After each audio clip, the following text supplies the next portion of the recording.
Gospel.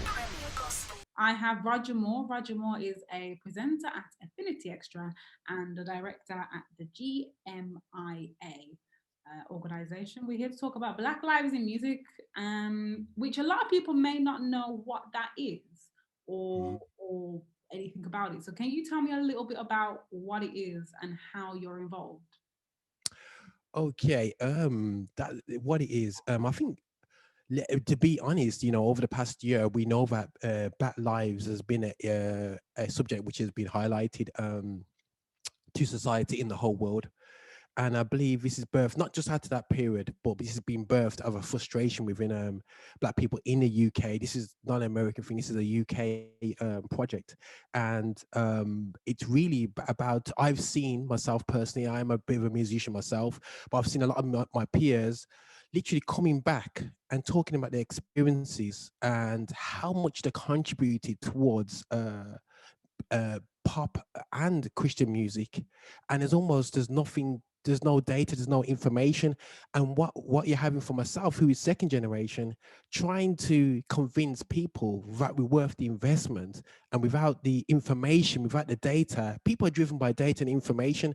And as a Black man, I'm looking for support, and they're being told that there's no data to support your claim of the input of Black music, the strength of Black music within the UK. Now in America, there's a lot of stats and figures about a lot of things, and they've kept the data. But in the UK, we have been slapdash within Black music and Black musicians. We done our thing, we supported, we done what we did, but we didn't document our journey. And I think documentation element is important for the next generation to go to the next level. And we never really think that far as a people, and it's important that we understand that our stories. I've done a survey. It's not just about saying that my eyes are brown. My mom's from St. Kitts, my dad's from Jamaica. It's not that detail, even though it's nice to know.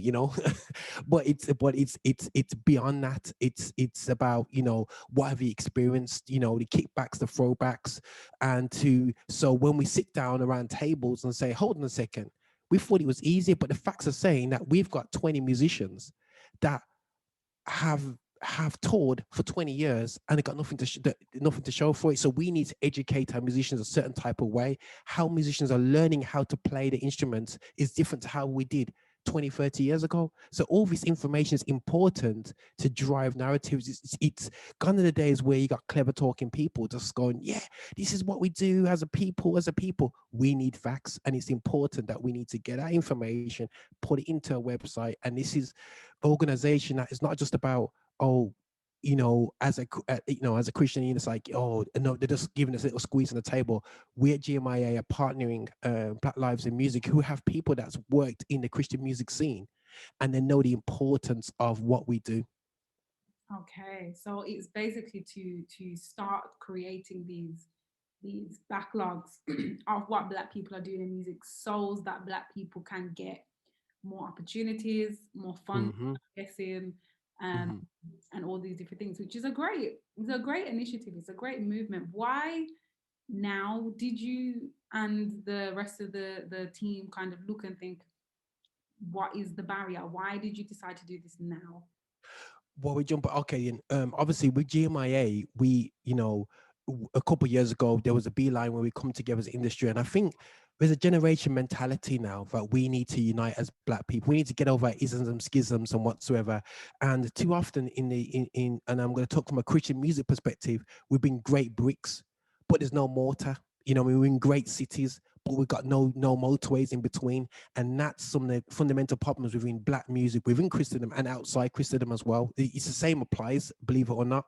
And then what we found is that Black Lives in Music, obviously they got contacts with ourselves, reached out to us, and we both need information and evidence of our input in world music, not just localized music. I'm sitting with guys every day, talking to guys who's played for the most highest groups, who's played for likes of Beyonce, Prince, all these massive artists.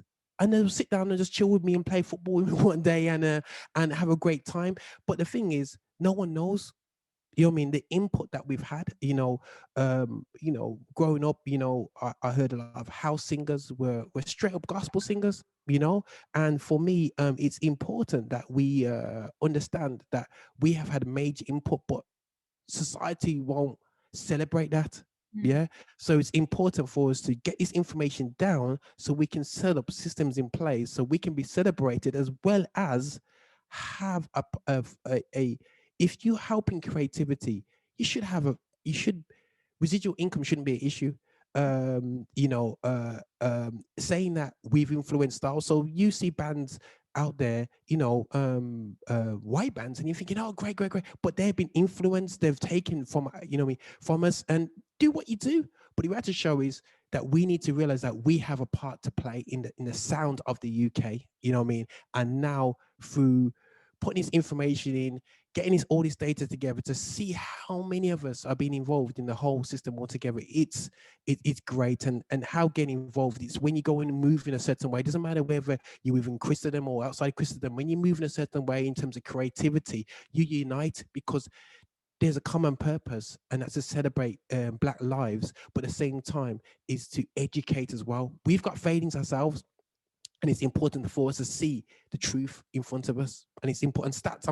I passed stats at school, man. I did GCSE stats. I was a geek, man. I was just like, yo, averages and all that business. And it's stats are crucial. That's how decisions are made. Dare I say COVID, but every move they made was based off stats. And we're too easy to go off a great conversation and go, oh, that sounds good. Let's move off that. Can't work. Stats are important, and we need to plug into this. And it's a real simple survey. Just sit down for 15 minutes, get a cup of coffee out, like, this is how we do it right here. Have a sip, and just do on your coffee break. Sit down and do this survey. It's not, it's something that we need to move forward on, and that data is accessible for the partnering organizations to drive forward um, Black lives and Black music and the Black sound in the UK. if there are Black music artists that may listen to this or watch this wherever they may Mm, come across it and think, mm. well, how am I personally going to be helped by it? Because a lot of artists that I've come Cool. across, Yeah. um, their thing is, how am I going to be helped? How is it going to affect my life?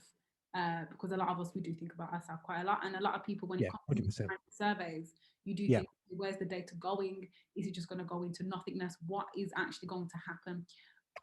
What is your response to that? If someone is sitting there a bit hesitant, thinking, where's it going? What's going to happen? Yeah. How is it going to affect me as an artist? Yeah. No, 100%. It's good. That is a very, very point. And I was talking to my cousin about this yesterday, and I think the key things that we don't have in the UK is collateral and being in key positions. And we cannot be in key positions if there's no facts about why we need to be. Yeah. And why is it good for them? Because they need a Roger Moore working within record labels and making changes. Not saying I'm going to be in the label, you know what I mean, but they need experienced people in these places to champion them and to get their investment. So if they don't put the information in, we don't get the evidence why we need to increase the amount of Black people within positions of influence, and also collateral. You can't get finance without thanks. You can't approach get investors into industry when they go, well, no one, no, you keep this is this is the annoying thing that they're saying to me in the UK.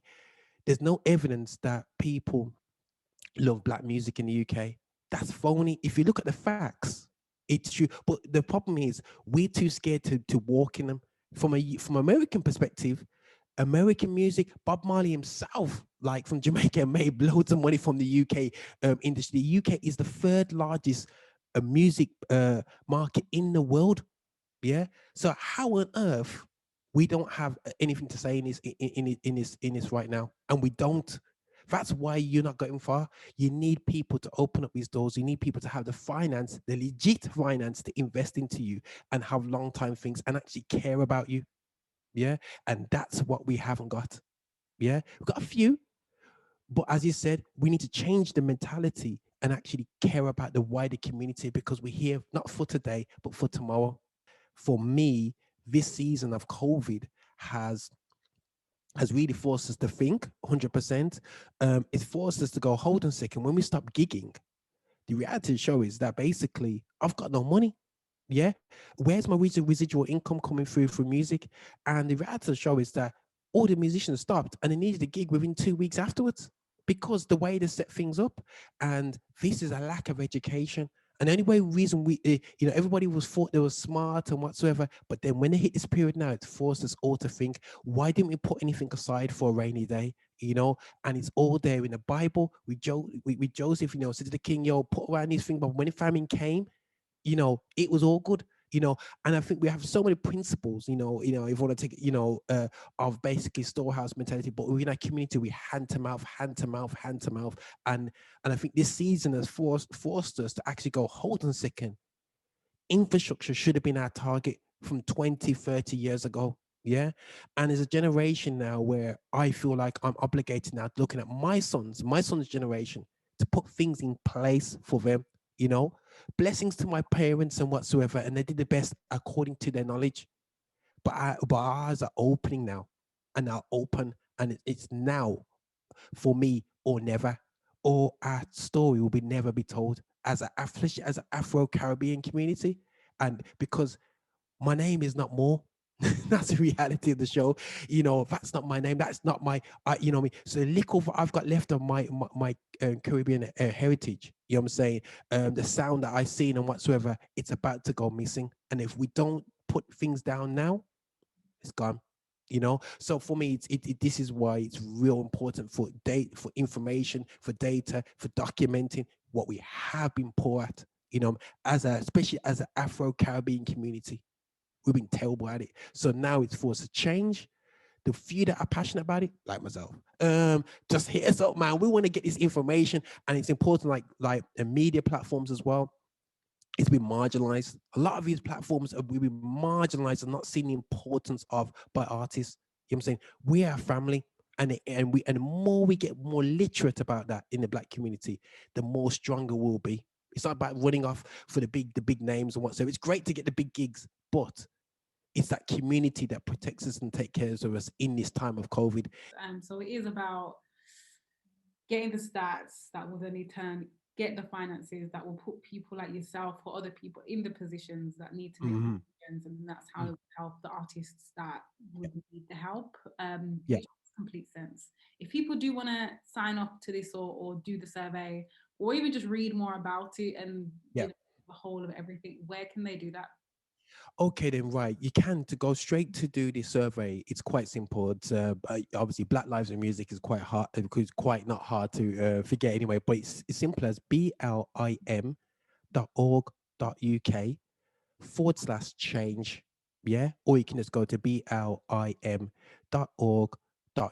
Also, you can go to my Instagram. I think every musician's on Instagram right about now. So just put down Black Lives in Music and you'll find them. And also, worst case scenario, if not the best case scenario, listen, you got GMIA there as well. Do check us out, because we're here to celebrate what we do, also to take forward as well in a similar way, but we're coming together with these guys.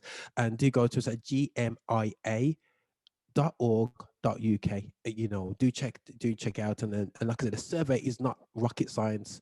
It can be quite personal. I've done it myself, and in terms of what issues I have. And now, if you're saying, oh, it's only singers and musicians, no, it's a bit more than that. It could be DJs, it's just generally people in the music creative industry. And something I don't know for yourself, I find is that basically we're quite single-minded in terms of what actually pushes the artist. We have to understand it's an industry that derives from. It's not just the person on the stage; it's the whole area. And that's one of my biggest frustrations and mentality problems. Is that, you know what? Everybody's got to eat. Everybody's got to focus to get to the next stage. We go together as a team, as an industry. The managers, the PR teams, the roadies, and all these different things contribute to amazing production, and we need to see the wider picture here.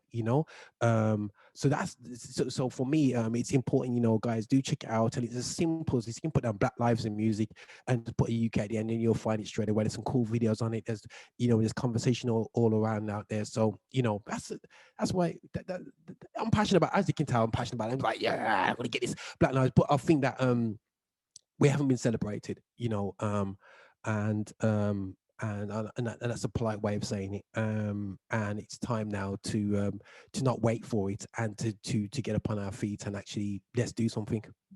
Yes, I agree, man. Premier Gospel.